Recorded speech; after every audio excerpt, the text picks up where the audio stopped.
Hi అండి. పండు దొండకాయ పచ్చడి చేస్తున్నానండి. పండు దొండకాయ పచ్చడి ఎలా చేస్తున్నాను అనేది ఏంటనేది చూపిస్తున్నానండి. ఈ పచ్చడి ఒక 4, 5 రోజులైనా ఉంటుందండి. 5వ రోజు వరకు అవసరం లేదండి. ఒక 3 రోజులైనా బాగుంటుంది. పచ్చడి ఫ్రెష్గానే ఉంటుందండి. ఓకేనండి. పచ్చడి ఎలా చేస్తున్నాను ఏంటనేది చూపిస్తున్నానండి. ముందుగా నా ఛానల్ ఫస్ట్ టైం చూస్తుంటే సబ్స్క్రైబ్ చేసుకోండి ఛానల్ని. అలాగే మొత్తం వీడియో పూర్తిగా చూడండి. ఎక్కడా కూడా స్కిప్ చేస్తే అర్థం అవ్వదండి ఏది కూడాని. అర్థం కాకుండానే కామెంట్స్ పెడుతున్నారు. ఏదైనా సరే అర్థం చేసుకున్న తర్వాతే కామెంట్ పెట్టాలండి. ఓకేనండి. సరే అండి, ఎవరిష్టం వాళ్ళది. బ్యాడ్ కామెంట్ అయినా గుడ్ కామెంట్ అయినా దానికి నేను తీసుకుంటాను, ఏం కాదండి. ఓకేనండి. ఈ పచ్చడి చేయడానికి ముందుగా పల్లీలు తీసుకున్నాను, శనగపప్పు తీసుకున్నానండి. ఆయిల్లో బాగా వేయించేసుకుంటున్నాను. ఇదిగోండి పండు దొండకాయ పచ్చడి చేస్తున్నాను కదా. పండు దొండకాయలే ఎక్కువగా ఉంటాయి కాబట్టి పండు దొండకాయ పచ్చడి అంటున్నాను. చాలా బాగుంటుందండి పచ్చడి అయితే, టేస్ట్ బాగుంటుంది. ఇదిగోండి పండు దొండకాయ ముక్కలు కట్ చేసుకున్నాను. అలాగే టమాటాలు ఒక 20 పచ్చిమిర్చి తీసుకున్నాను. అలాగే ఒక్క ఆనియన్ తీసుకున్నాను. ఇలా ముక్కలుగా కట్ చేసుకున్నానండి. ఇదిగోండి ఇప్పుడు ఇవి బాగా ఏగిపోయినాయి. పల్లీలు శనగపప్పు బాగా ఏగిపోయింది. ఇప్పుడు పచ్చిమిర్చి వేసుకుంటున్నానండి.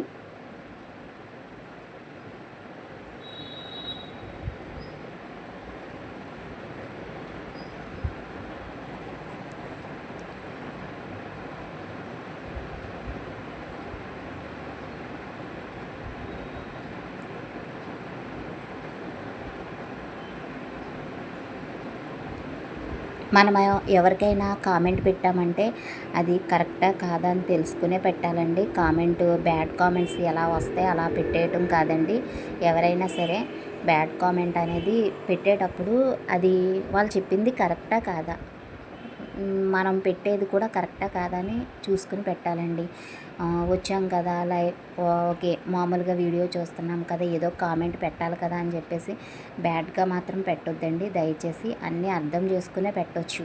నేను ఇప్పుడు ఎందుకు చెప్తున్నానంటే ఈ మాట, ఇంతకుముందు వీడియోస్ పెట్టినప్పుడు వాళ్ళ గురించి వీళ్ళ గురించి పెడుతున్నారు అనేసి అన్నారండి. వాళ్ళ గురించి వీళ్ళ గురించి నేను ఎందుకు పెడతానండి, నాకు అంత అవసరం ఏమొచ్చింది. ఆల్రెడీ వాళ్ళు సోషల్ మీడియాలో ఉన్నారు కాబట్టే పెడుతున్నాము. నెక్స్ట్ మేమేమి కల్పించుకుని చెప్పేది కాదు, కల్పించుకుని ఇది చేసేది కాదండి. ఎవరినో మాటలంటే మాకు వచ్చేది ఏముంది చెప్పండి.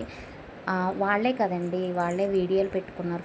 ఫస్ట్ వాళ్ళే వీడియోలు పెట్టుకున్నారు. సోషల్ మీడియాలో ఉన్నప్పుడు ఇలాంటి ఫస్ట్ పెట్టకూడదు కదా. వాళ్ళు వీడియోలు పెట్టుకున్నారు. నెక్స్ట్ కొలిక్స్ కూడా పెట్టారు కదండి. అవన్నీ వదిలేసి మేమేదో వీడియో పెట్టాం కదా అని చెప్పేసి మా వీడియోలోకి వచ్చి బ్యాడ్ కామెంట్స్ పెట్టడం అది సరికాదండి. ఓకేనా. ఒక ఆడదాన్ని అనే ముందు ఆలోచించుకుని కూడా అవతల వాళ్ళు కూడా అనాలండి. కామెంట్ ఎందుకు పెడతాం, అది కామెంట్ పెట్టామంటే ఆ కామెంట్ వల్ల అవతల వ్యక్తి ఎంత బాధపడుతున్నారు అనేది ఆలోచించుకుని మాట్లాడాలి. పిచ్చిగా కామెంట్ పెడుతున్నాం కదా అనేసి అనుకోకూడదు. ఓకేనండి. సరే అండి, ఆ మ్యాటర్ అక్కడితో వదిలేద్దాం. ఇప్పుడు పచ్చడి నేను వేయించుకున్న ఈ దినుసులన్నీ ఇలా కచ్చబచ్చగా మిక్స్ పట్టేసుకున్నాను. ఇప్పుడు దొండకాయ ముక్కలు ఎంతవరకు ఏగినాయి ఏంటనేది చూద్దాం. కానీ పచ్చడి మాత్రం చాలా టేస్ట్ బాగుంటుందండి. ఎల్లుల్లిపాయలు ఎక్కువ వేసాను కదా, ఇంకా బాగుంటుంది పచ్చడి. ఓకేనండి. ఇప్పుడు ఇదిగోండి దొండకాయ ముక్కలు టమాటా ముక్కలు కూడా బాగా మగ్గిపోయినాయండి.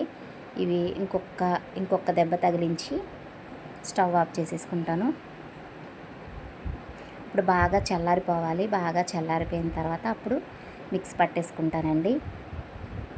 ప్లీజ్ అండి, వీడియో నచ్చినట్లయితే లైక్ చేయండి, షేర్ చేయండి, సబ్స్క్రైబ్ చేసుకోండి. ఓకేనండి. నేను పెట్టే వీడియోస్ బట్టి ఎవరికైనా ఇబ్బంది బాధ అనిపిస్తే సారీ అండి. ఓకేనా. ఇక మీదట అలాంటి వీడియోస్ రావు, నా ఛానల్లో అటువంటి వీడియోస్ రావు. ఓకేనండి. పచ్చడి మోతాదు ఎక్కువగా ఉంది, అందుకోసమని 2 సార్లు వేసుకుంటున్నానండి. ఈ మిక్సీ గిన్నె చాలా చిన్నగా ఉంటుందండి, అందుకోసం నేను 2 సార్లు వేసుకుంటున్నాను.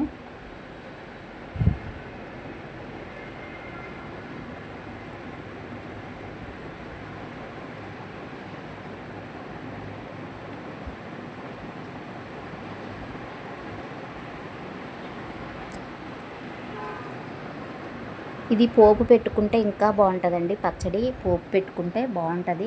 నేనైతే పోపు పెట్టట్లేదు. ఇప్పుడు ఆనియన్స్ ఉన్నాయి కదా, ఈ ఆనియన్స్ ఇందులో వేసేసి ఒకసారి మిక్స్ పట్టి తీసేస్తే బరకగా మిక్స్ పట్టుకోవాలండి.